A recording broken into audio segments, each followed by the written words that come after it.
अस्सलामुअलैकुम नाज़रीन। अगर बात करें आज ये 3 अगस्त के हवाले से, तो जो मलाना डाइम का जो एक साइट थी वो टूटी थी, उसकी अपडेट भी आपको देंगे। इसके अलावा इसकी जो तबाहकारियाँ हैं वो भी जारी हैं। पांडू डैम में इसका जो पानी है वो दाखिल होने की वजह से उसके जो फ्लड गेट हैं वो भी खोल दिए गए हैं। इसके अलावा पोंग डैम की क्या सूरत हाल है ये भी आपको बताएंगे।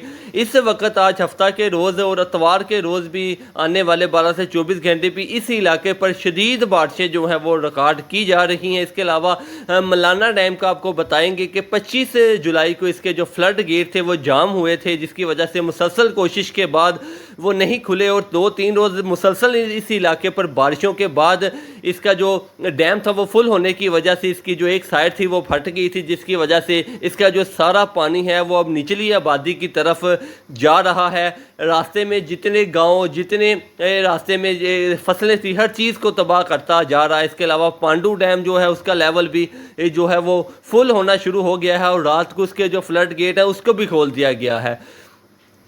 इन दोनों डैम के बारे में आपको बताते चले कि ये छोटे डैम हैं, फ़िलहाल इनका इतना ज़्यादा नुकसान नहीं है। अगर इनका पानी और मज़ीद यहाँ पर 2 से 3 रोज़ बारिशें होती हैं तो जो पोंग डैम है वो बहुत ज़्यादा अहम है हमारे पाकिस्तान के हवाले से, क्योंकि पोंग डैम के अगर फ्लड गेट खोले जाते हैं, अगर पोंग डैम का जो लेवल है वो ऊपर आता है तो फिर पाकिस्तान के लिए मसला हो सकता है। उस मसले से पहले जो भारतीय पंजाब है उसके भी बहुत से इलाके डूबेंगे और वहाँ पर भी सैलाबी सूरत हाल बनेगी। उसके बाद ही पाकिस्तान में ये पानी दाखिल होगा। लेकिन उनकी जो महकमा मौसमियात है उनका यही कहना था कि 7 अगस्त तक ये जो मानसून का सिस्टम है ये इन्हीं इलाकों पर शदीद बारिशों का सबब बनेगा, जिसके आने वाले दिनों पर मज़ीद जो पानी है वो पोंग डैम में जमा होगा। अगर आज के लेवल की बात करें तो 1335 फुट जो इसका लेवल है वो चला गया है। अगर 1400 इसकी जो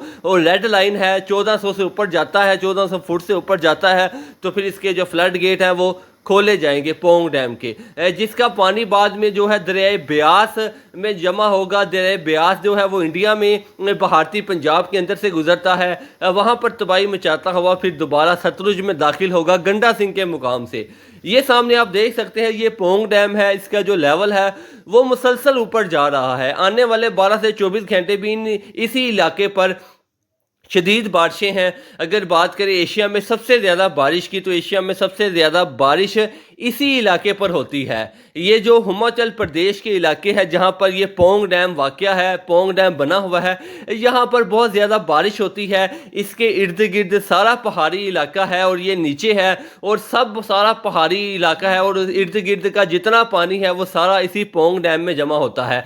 और इसके जो पीछे ऊंचाई के ऊपर मलाना डैम और पांडू डैम है जिसका पानी इसमें शामिल होता है। ताहम अगर बात करें इस हवाले से तो फिलहाल इनकी तरफ से, इंडिया की तरफ से इसका जो फ्लड गेट है उनको खोलने के बारे में कुछ नहीं कहा गया अभी क्योंकि काफ़ी जो इनका लेवल है 70 फुट तकरीबन लेवल बाकी है, जो कि मज़ीद अगर आने वाले दिनों पर बारिशें होती हैं तो फिर ये पानी दरियाए ब्यास में छोड़ा जाएगा और फिर उसके बाद सतलुज में इसकी जो सूरत हाल है वो ख़राब हो सकती है। आने वाले दिन काफ़ी ज़्यादा अहम है। अगर 2023 की बात करें तो 2023 में भी ये पोंग डैम के जो फ्लड गेट हैं वो खोले गए थे।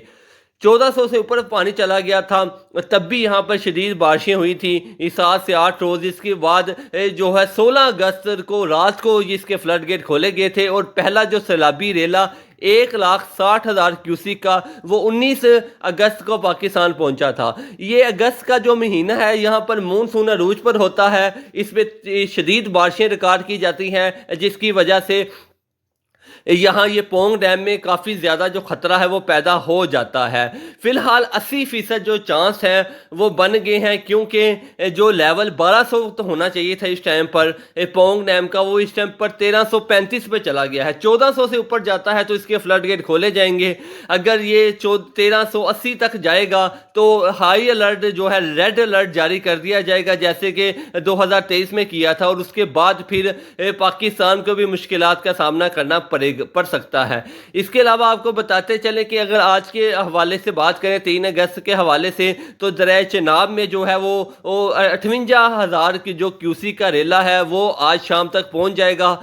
जो कि जम्मू कश्मीर में शदीद बारिशें हो रही हैं और आज हफ्ता और कल इतवार के रोज़ भी यहाँ पर शदीद बारिशें हैं, जिसकी वजह से दरिया चनाब का जो लेवल है वो ऊपर जाना शुरू हो गया है और वहाँ पर ऊंचे दर्जे का जो सैलाब है वो आ सकता है। इसके अलावा नारान के हवाले से आपको बताते चलें कि यहाँ पर भी शदीद नुकसान पहुँचा है। नारान के इर्द गिर्द जितने बाज़ार थे उन घरों को, मार्केटों को, दुकानों को भी बड़ा नुकसान पहुँचा है और जो बालाकोट से नारान को मिलाने वाला पुल था इस जगह पर वो भी पानी में बह चुका है। इंतज़ामिया की तरफ से आर्जी पुल बनाने की कोशिश की जा रही है क्योंकि जो लोग नारान में फंसे हुए हैं वो अब वापस बालाकोट या मानसेरा नहीं आ सकते हैं। उनके लिए 50% जो है वो डिस्काउंट उनकी रिहाइश और खाने पर रख दिया गया है गवर्नमेंट की तरफ से। ताहम आर्जी पुल बनाने की तैयारियां जारी थी कि एक और सैलाबी रेले ने वो जो पुल से थोड़ा सा हिस्सा बना था उसको भी बहा कर ले गया है। ताहम आज रात से दोबारा कोशिशें जारी है कि एक आर्जी पुल बनाया जाए ताकि जो लोग वहां पर फंसे हुए हैं उनको वापस जो है वो बालाकोट की तरफ लेके आया जा सके। ये अगर आने वाले 12 से 24 घंटे भी खैबर पख्तूनख्वा इन इलाकों पर शदीद बारिशें हैं जिसकी वजह से यहाँ पर पानी का लेवल है वो मज़ीद ऊपर जाएगा।